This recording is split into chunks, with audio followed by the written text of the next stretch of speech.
Fala, Fala, galerinha galerinha da da física. física. Aqui Aqui quem quem tá está falando falando é o professor Fernando Augusto, do canal Física de Altas Energias, e hoje a gente está gravando mais um videozinho aqui para a equipe Potato. Pessoal, para a gente completar essa primeira parte do estudo da Física 2A, vai ser necessário que a gente entre aqui no estudo da, da, da teoria cinética dos gases. E isso daí é importante porque, se vocês lembrarem da aula passada, a gente fez o conceito ali de temperatura, certo? Esse conceito ali foi um conceito meio intuitivo. Você podia chegar e perguntar, tudo bem, você definiu aquilo dali, mas e daí? Como é que a gente sabe que aquilo que você definiu era aquilo? Se vocês lembrarem, eu falei para vocês de dois conceitos. Primeiro, eu diferenciei temperatura de calor pelo simples fato de que a temperatura é a medida da agitação térmica de um corpo, ou seja, das moléculas que tem naquele corpo. Quanto maior a temperatura, maior aquela vibração dali, certo? E a gente fala que a temperatura ela depende, é uma coisa local, depende daquele ponto onde o corpo se encontra. Já o conceito de calor, a gente está falando de energia. E quando a gente fala de energia, a gente está falando de uma energia que está transitando entre os corpos, saindo do corpo de maior temperatura para o de menor temperatura. Lembrando que eu também mencionei que na escala atômica,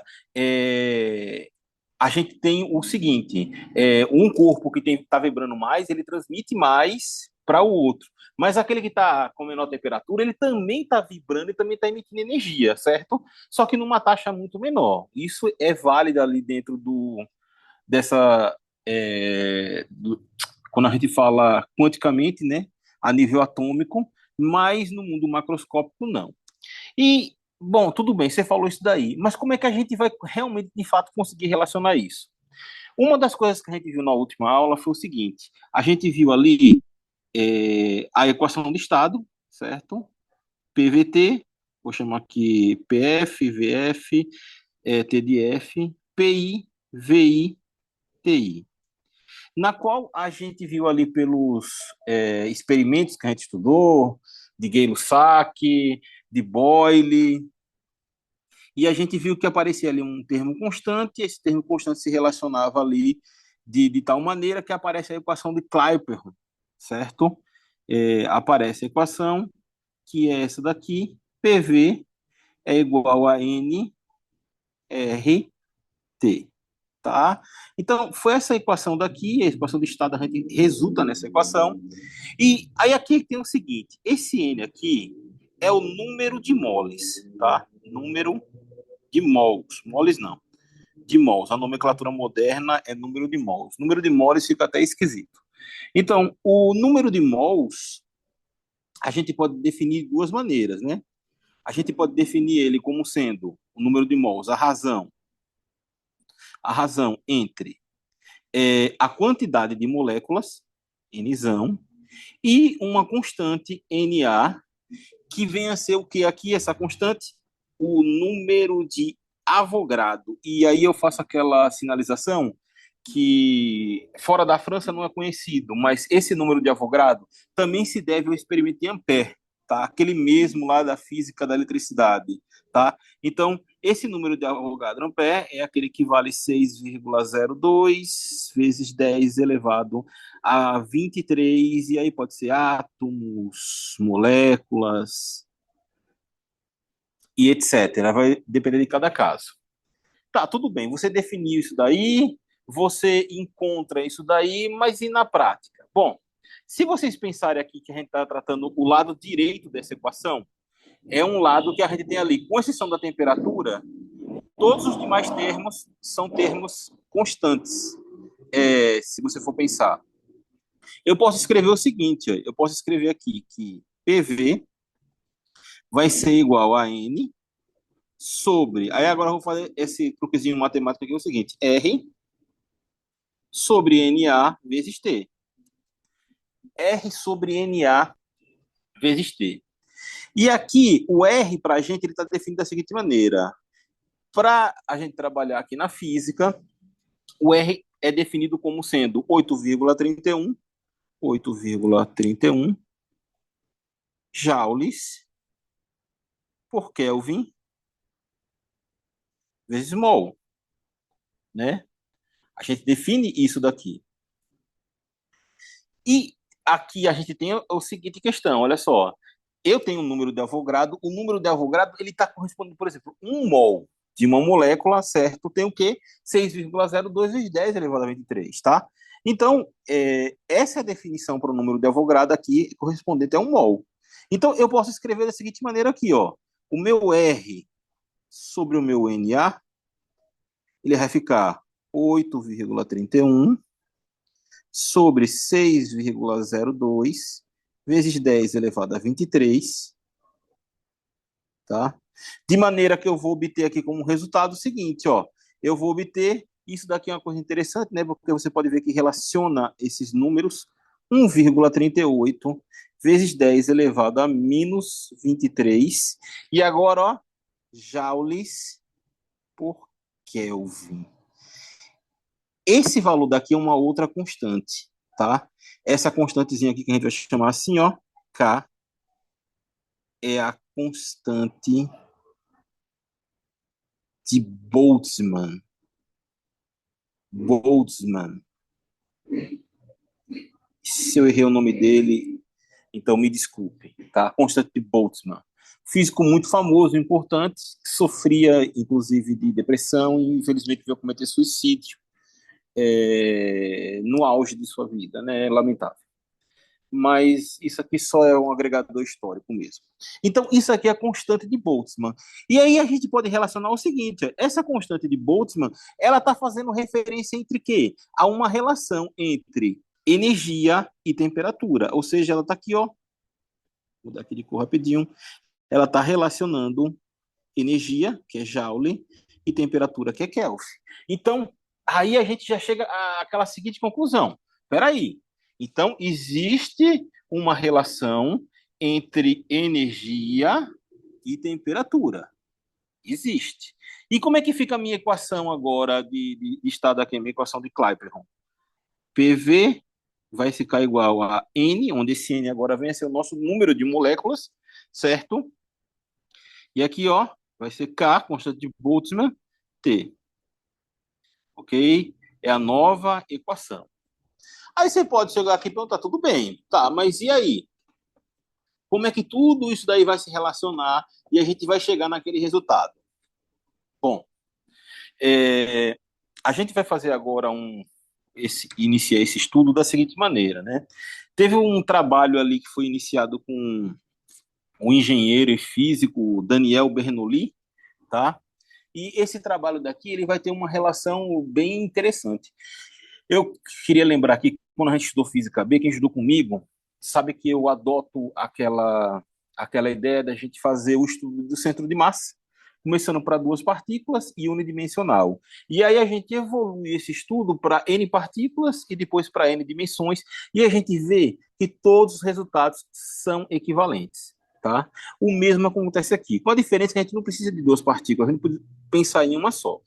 Então, para começar esse estudo dos gases ideais, certo? A gente vai fazer o seguinte aqui, a gente vai pensar numa caixa, tá? Uma caixa, é,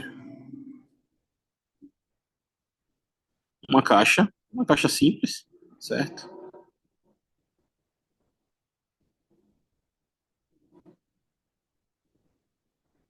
Tridimensional, ok? Essa caixa daqui, ela tem como características, por exemplo, se eu pegar aqui, ó, ele tem esse comprimento L, desse lado de cá, e eu posso pegar aqui, ó, e exprimir essa areazinha aqui, ó, aqui do canto, certo? Como sendo uma área A, tá? Então, essa área daqui vai ser A. E o seu comprimento aqui, L. Tudo bem? E agora a gente vai pensar o seguinte, ó, eu vou passar simplesmente para uma única molécula, tá? Um único, no caso aqui, como a gente está trabalhando com gás ideal,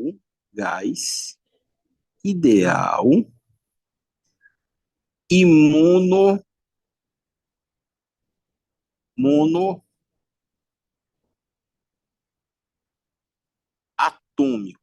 tá? E por que que isso é importante? A gente vai ver depois. Então você tem aqui esse gás, ó. Ele tem uma massazinha M e uma velocidadezinha V. Eu vou chamar essa velocidade aqui dele de V de X, tá? Eu vou dizer que eu estou interessado nessa componente V de X desse gás, tá? E entre as características desse gás, a gente vai dizer aqui o seguinte: primeiro de tudo, é, esse gás ele ele tem algumas características seguintes. Repare só, quando a gente define ali a ideia do gás ideal, certo? A gente diz que esse gás ele é muito diluído, tá? Para que suas características de variação, de expansão, elas se mantenham constante, esse gás ele tem que ser muito diluído. Então, quando você pensa em um gás muito diluído, você sabe o quê? Que a densidade dele é baixa, certo? A densidade dele é baixa,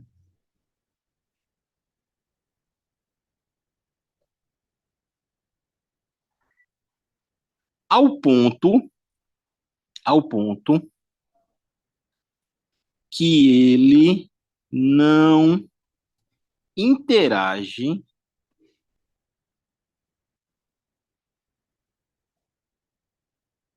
com outras partículas.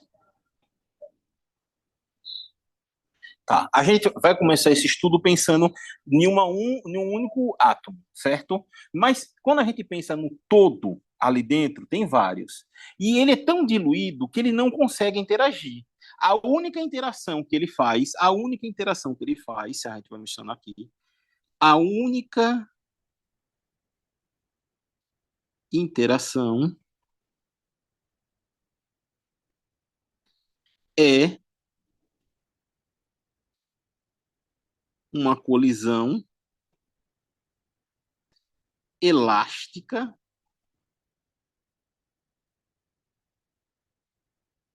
com as paredes da caixa. Olha só.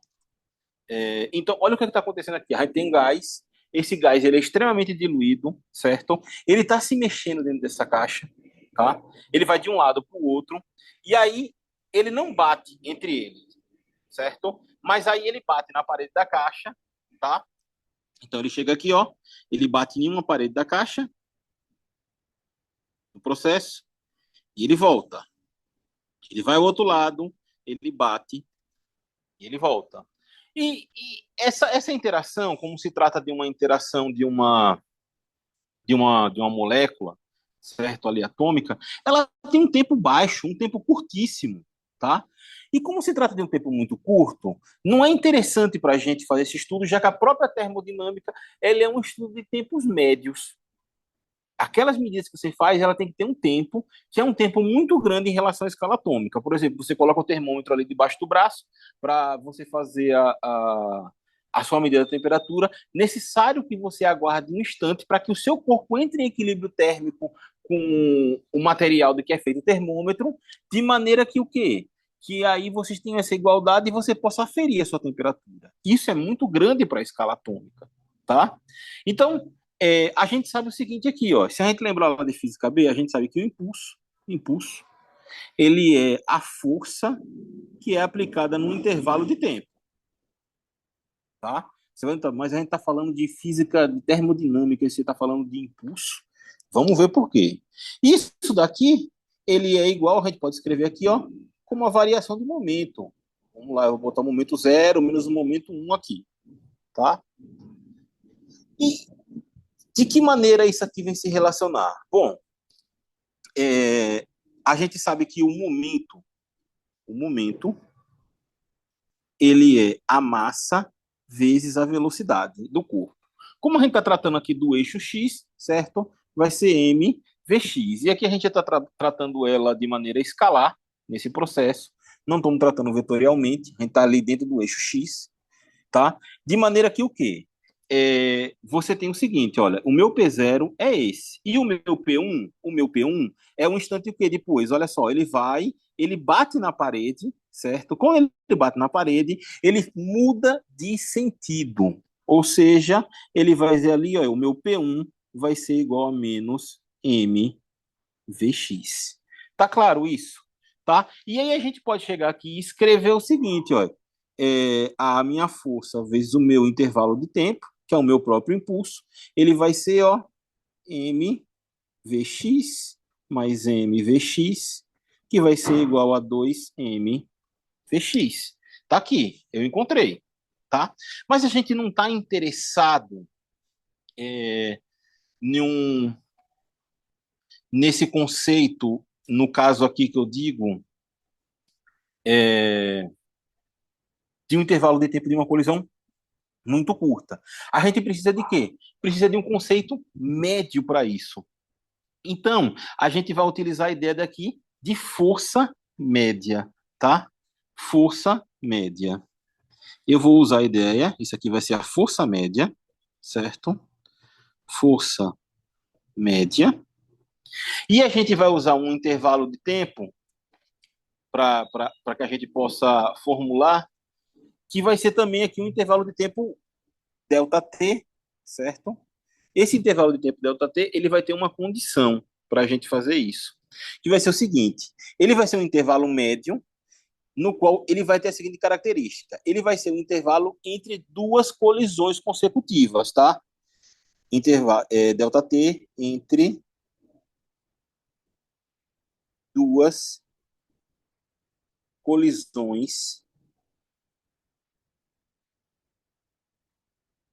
consecutivas.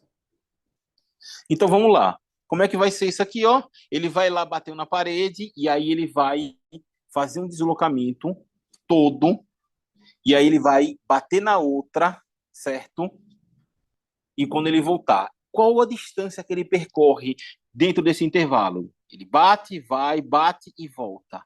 Ele percorre uma distância 2L. A gente pode chegar aqui o seguinte, ó, V, a gente sabe que é o quê? É delta x, né, que a gente está tratando de um tempo médio, sobre delta t.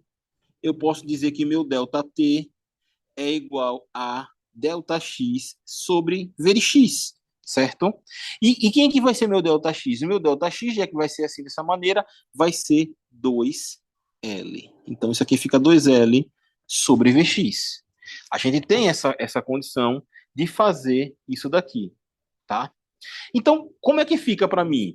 Eu vou aqui pegar e vou aplicar a minha força média, vezes o intervalo de tempo. Isso aqui vai ser igual a 2mvx, certo? Quem é que é a minha força média? Eu quero aqui descobrir com vocês, a gente vai mostrar já. E isso daqui vai ser igual. Quem é meu ΔT? Meu ΔT está aqui calculado, ó, 2L sobre ΔX. Perdão, sobre Vx. Sobre Vx, que é igual a 2mvx. E aqui a gente pode cortar 2 com 2, certo? De maneira que isso aqui implica que a minha força média ela pode ser escrita como sendo m vx ao quadrado sobre L. Note o seguinte, aqui a gente já tem, ó, um termo quadrático, Vx. E aí a gente sabe o seguinte, ó, o termo quadrático de Vx está relacionado com a energia. A nossa energia cinética, ela é Vx elevado ali ao quadrado. Então, a gente tem essa relação daqui, certo? E a gente sabe que a gente começa a vislumbrar a nossa ideia.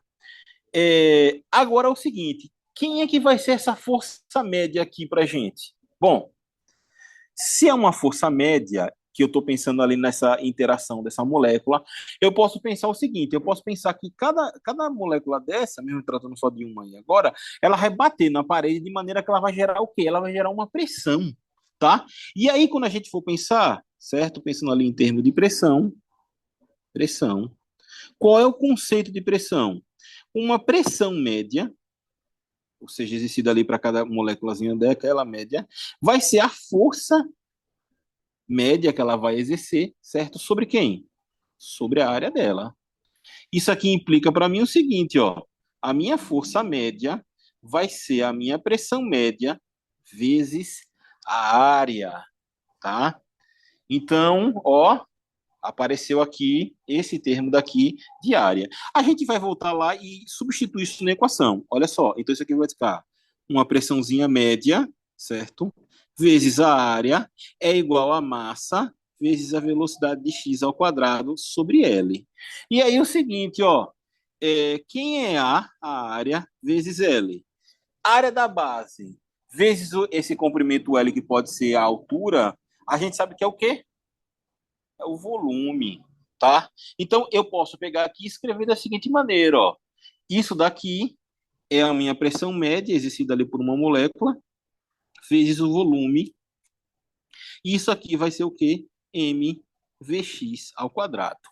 Apareceu pressão e apareceu volume. Olha aí. E agora a gente já tem um gatilho para ligar isso daqui à equação do próprio Clapeyron, tá?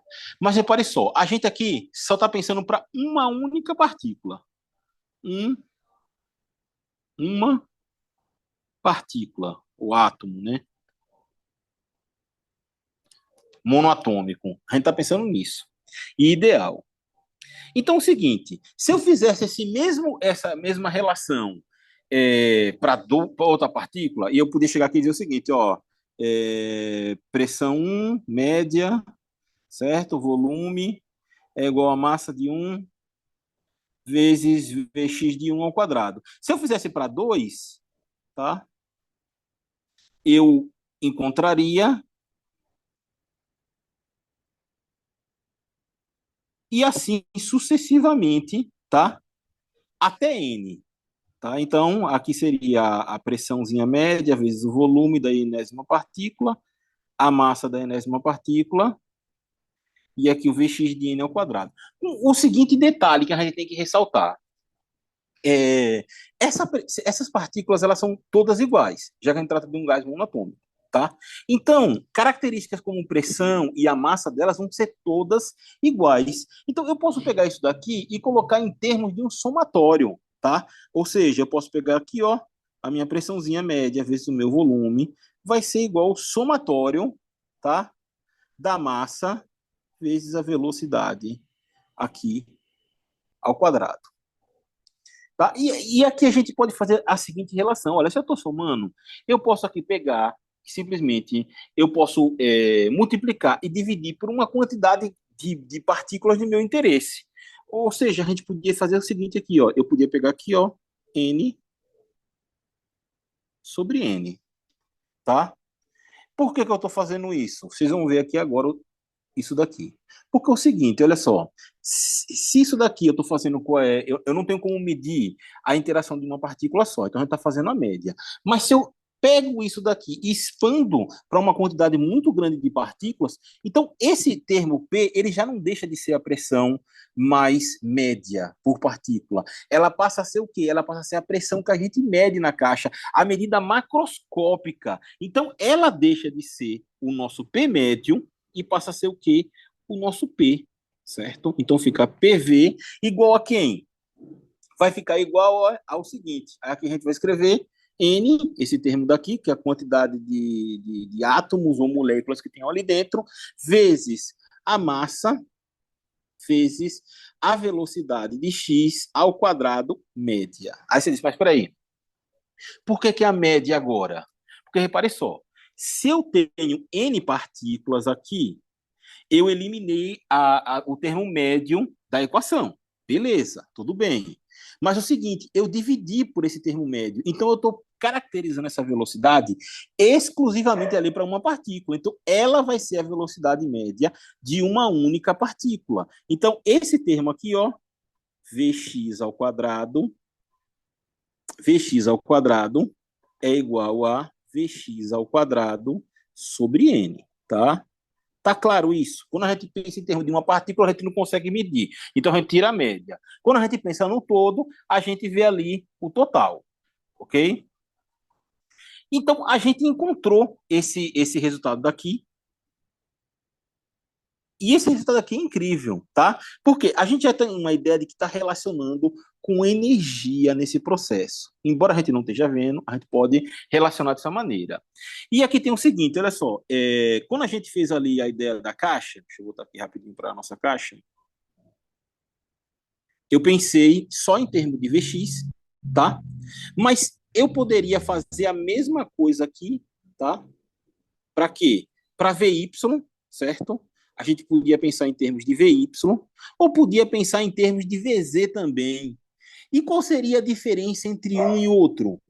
Basicamente, não haveria diferença nenhuma, tá? Porque as condições são as mesmas.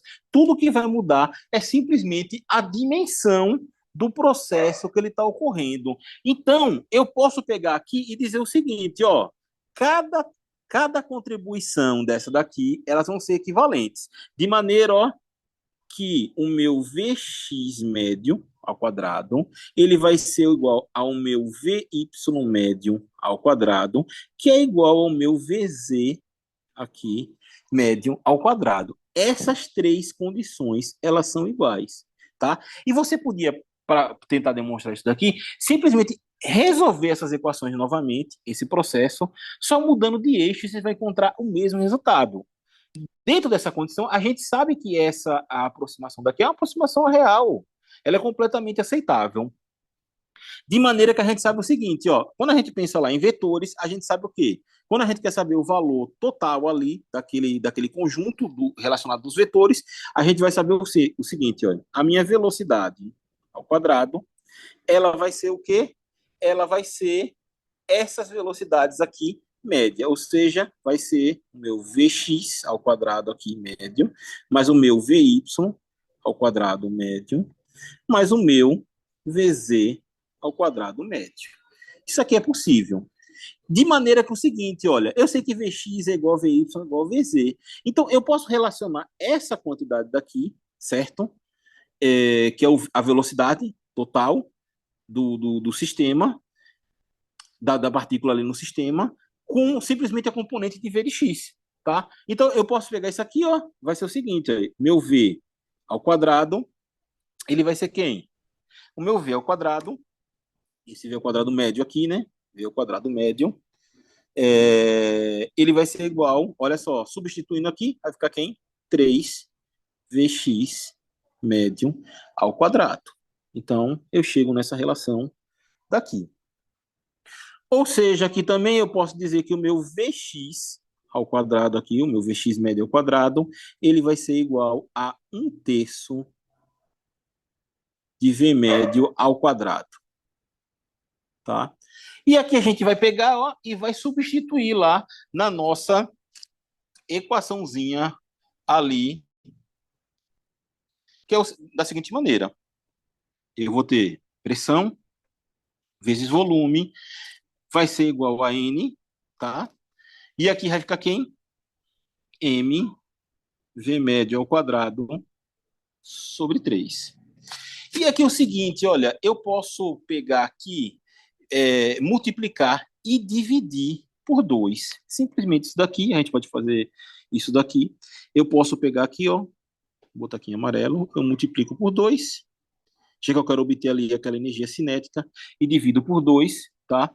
Então, eu escrevo essa equação da seguinte maneira, PV vai ficar igual a 2/3, ó, de N, que multiplica o quê? 1/2 de M, o V médio ao quadrado. Tá aqui. Quem é que é esse termo daqui, ó? Esse termo daqui vem ser quem? Vem ser a minha energia cinética, tá? Então, olha só, eu vou aqui, simplesmente eu vou passar para o lado de lá, então vai ficar o seguinte, 3/2 de PV sobre N, da equação ali de Clapeyron, certo?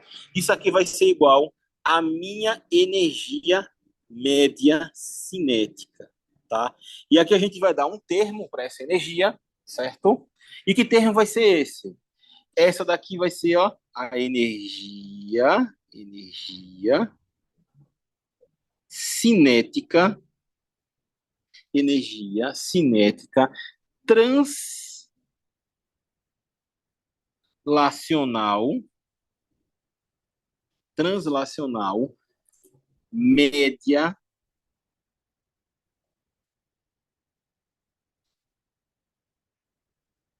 das moléculas, tá?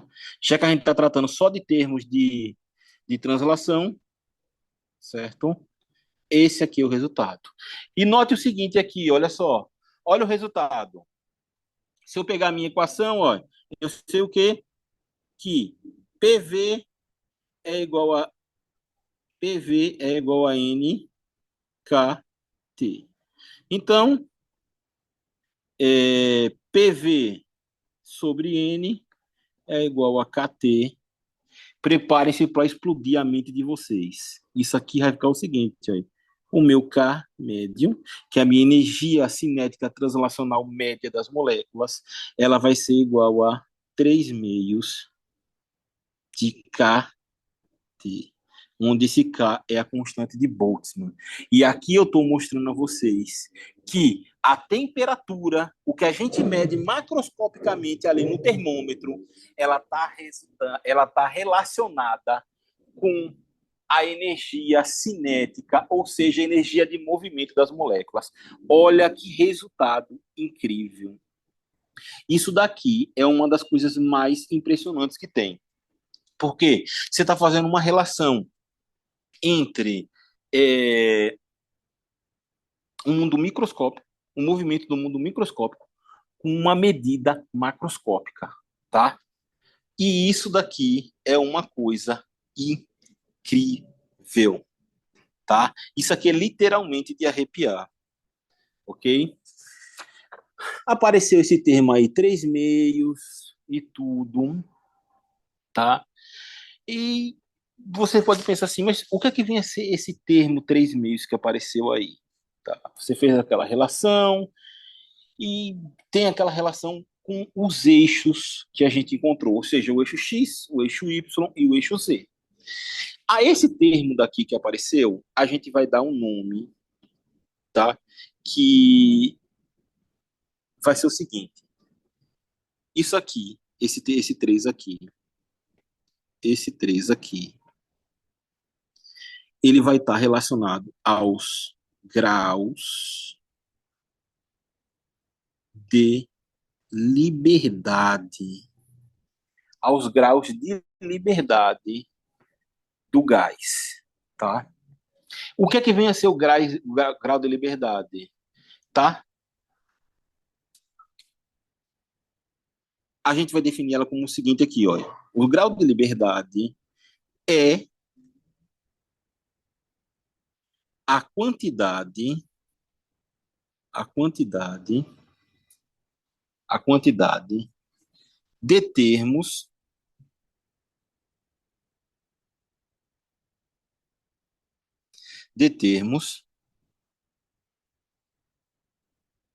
quadráticos, quadráticos, quadráticos que temos.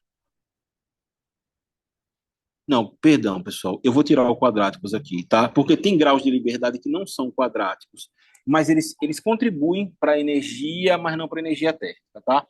É a quantidade de termos, certo? Que temos que somar, que temos que somar para obter a sua energia. Então, aqui a gente define o que vem a ser os graus de liberdade, tá?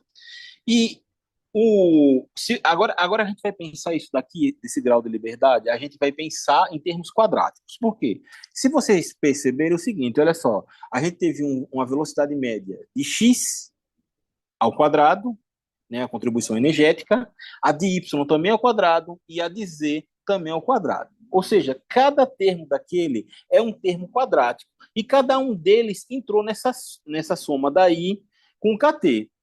Então, a gente pode chegar aqui e dizer o seguinte, olha, se tratando de um gás ideal, para um gás ideal, para um gás ideal, monoatômico, nós temos 3 graus de liberdade. E esses graus, certo? Eles vêm da onde? Eles vêm das contribuições das velocidades de cada um termo, tá? De cada um eixo, para x, para y e para z, tá? Cada grau desse, cada grau desse, cada grau quadrático desses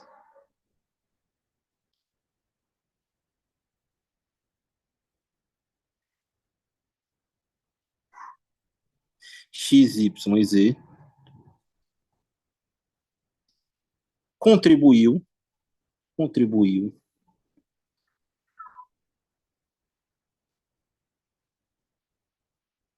com meio de kT, tá? Onde K aqui, eu vou botar KB, né, de constante de Boltzmann de T. Cada grau desse contribuiu com meio, de maneira que a gente obteve o quê? A gente obteve lá que a energia média translacional do gás, ele era 3 meios de kT. Ou seja, meio mais meio dá 3 meios. Isso aí é óbvio. Isso daqui vai gerar para a gente a seguinte ideia, ó, tá? O chamado teorema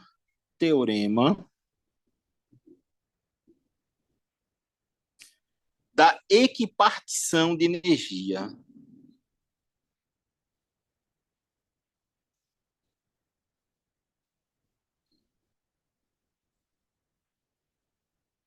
Teorema da equipartição de energia.